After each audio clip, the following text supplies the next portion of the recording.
اپنا راستہ تبدیل نہیں کریں گے، ضرورت پڑی تو اسلام آباد کا رخ کریں گے۔ مولانا فضل الرحمان کہتے ہیں معیشت تباہ ہو چکی ہے، ٹرمپ کے ہاتھوں سے فلسطینیوں کا خون ٹپک رہا ہے۔ شہباز شریف ٹرمپ کو امن کا نوبیل انعام دینے کی باتیں کر رہے ہیں۔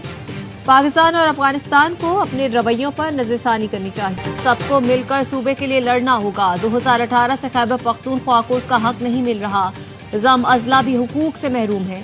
صوبے کے حقوق کے لیے تمام سیاسی جماعتوں کے ساتھ مشاورت کریں گے۔ سیاسی جدوجہد الگ، لیکن NFC ایوارڈ سمیت صوبے کے حقوق کے لیے مشترکہ لڑنا ہوگا۔ وزیر اعلیٰ خیبر پختونخوا سہیل آفریدی کی پریس کانفرنس، کہا صوبے کے وزیر اعلیٰ کا نام سٹاپ لسٹ میں ڈالا گیا ہے، ہمیں تصادم کی طرف لے جانے کی کوشش کی جا رہی ہے۔ تصادم چاہتے ہیں، نہ قربانی سے دریغ کریں گے۔ پختونخوا میں بیڈ گورننس کا تاثر غلط ہے۔ وفاقی حکومت کے خلاف IMF نے چارج شیٹ دی ہے۔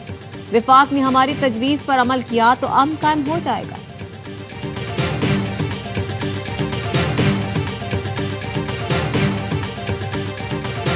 وفاقی حکومت کا خیبر پختونخوا میں گورنر راج لگانے پر غور۔ گورنرشپ کے لیے 6 نام سامنے آ گئے۔ ذرائع نے بتایا موجودہ گورنر فیصل کریم کنڈی کا نام سر فہرست ہے۔ 3 سابق وزراء اعلیٰ بھی فہرست میں شامل۔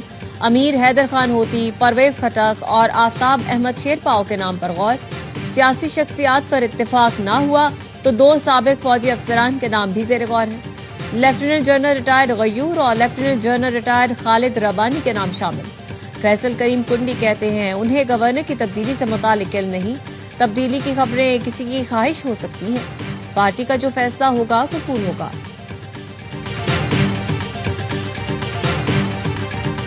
NFC اور 18ویں ترمیم سے کھیلنا آگ سے کھیلنے کے مترادف ہوگا۔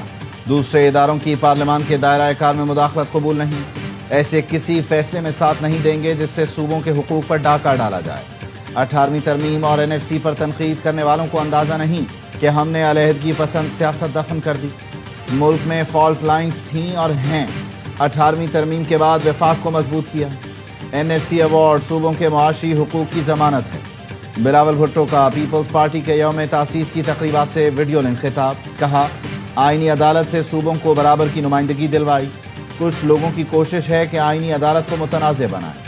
کوئی عدالت یا جج آئینی ترمیم کو کالعدم قرار نہیں دے سکتا۔ پارلیمان کے اختیارات اور دائرہ کار کا تحفظ کریں گے۔ افغانستان کی سرزمین دہشت گردی کے لیے استعمال ہو رہی ہے، ہمیں متحد ہو کر دہشت گردی کا مقابلہ کرنا ہوگا۔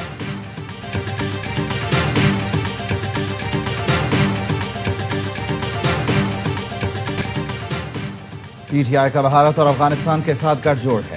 تحریک انصاف دشمنوں کے ساتھ مل کر ملک کے خلاف سازش کر رہی ہے۔ بانی PTI کی بہنیں بھارتی اور افغان چینلز پر انٹرویو دے رہی ہیں۔ کرپشن کے قیدی کے لیے بھارتی چینل پر بیٹھ کر آواز اٹھائی جا رہی ہے۔ بھارتی چینلز پر جا کر بات کرنے والوں کو شرم آنی چاہیے۔ وفاقی وزیر اطلاعات عطا تارڑ کی نیوز کانفرنس، کہا PTI کے زہر اگلنے والے اکاؤنٹس افغانستان اور بھارت سے آپریٹ ہو رہے ہیں۔ خیبر پختونخوا میں بہت بڑا ڈرگ کارٹیل موجود ہے۔ منشیات کی اسمگلنگ میں وزیر اعلیٰ خود ملوث ہیں۔ منشیات کا پیسہ دہشت گردی میں بھی استعمال ہوتا ہے۔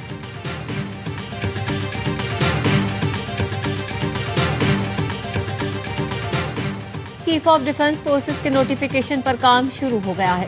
وزیر اعظم جلد واپس آ رہے ہیں، مناسب وقت پر نوٹیفیکیشن جاری کر دیا جائے گا۔ وزیر دفاع خواجہ آصف نے ایکس پر لکھا چیف آف ڈیفنس فورسز کے نوٹیفیکیشن سے متعلق قیاس آرائیاں غیر ضروری اور غیر ذمہ دارانہ ہیں۔ مزید کسی قسم کے اندازوں یا قیاس آرائی کی کوئی گنجائش نہیں۔ پاکستان اور مصر کا دفاع، معیشت، ثقافت میں تعاون بڑھانے پر اتفاق۔ نائب وزیر اعظم اسحاق ڈار نے مصری وزیر خارجہ کے ساتھ پریس کانفرنس میں کہا شراکت داری کے نئے مواقع تلاش کرنے اور بزنس ٹو بزنس تعلقات کے فروغ پر تبادلہ خیال ہوا۔ پہلے مرحلے میں پاکستان مصر کو 250 بزنس ہاؤسز کی فہرست دے گا، جس کو 500 تک توسیع دی جائے گی۔ پاکستان مصر بزنس کونسل اور بزنس فورم بھی قائم کیا جائے گا۔ اسحاق ڈار نے کہا پاکستان غزہ جنگ بندی کے لیے مصر کے کردار کو سراہتا ہے۔ مصری وزیر خارجہ نے کہا دفاع سمیت تمام شعبوں میں تعاون بڑھانے پر اتفاق ہوا۔ مصر اسرائیل فلسطین تنازع کا UN قراردادوں کے مطابق حل چاہتا ہے۔ ہم سمجھتے ہیں مسئلہ فلسطین کا 2 ریاستی حل ہی قابل عمل اور پائیدار ہے۔ پاکستان نے 27ویں آئینی ترمیم پر اقوام متحدہ کے ہائی کمشنر انسانی حقوق کا بیان مسترد کر دیا۔